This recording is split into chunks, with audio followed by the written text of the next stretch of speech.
Hi, welcome to Speak for the Unborn's Friday Pro-Life Q&A. So for today, we're going to address the issue of a diagnosis during pregnancy of either a child disability or parents being told that the child is going to die upon birth. The first thing I want to say is there are very, very many cases out there where parents were told during their pregnancy that their child would not live past birth, that their child would have a certain disability based upon tests done during pregnancy. And as it turns out, the child was born and none of those conditions even exist. So it's just not good to assume that just because a child was diagnosed with something during pregnancy that it's inevitably 100% going to be true, because it could turn out with a different outcome.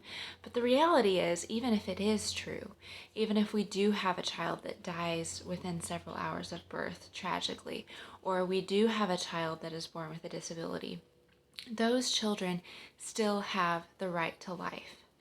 First of all, in the case of the child dying within a few hours of birth, just because somebody is going to die doesn't mean it's acceptable to end their life before it happens.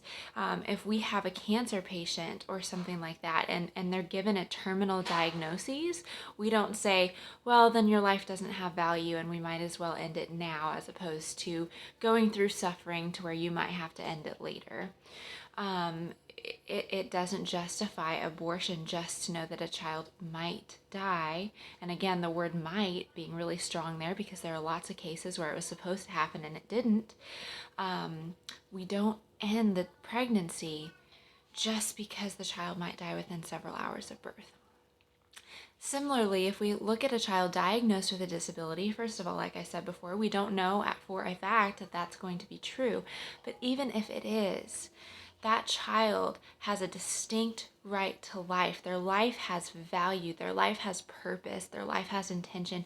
And just because they're not quote unquote normal or perfect or fit within the realm of what society says you must be in order to contribute to society in a successful way, just because those things exist does not mean that that person has any right, any less right to have life and to give life and, to bring a specific purpose and intention as God had planned into the world.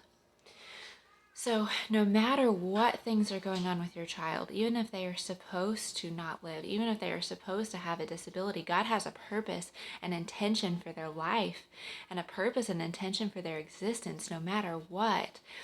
And it is not our place at all to end the life of that human being.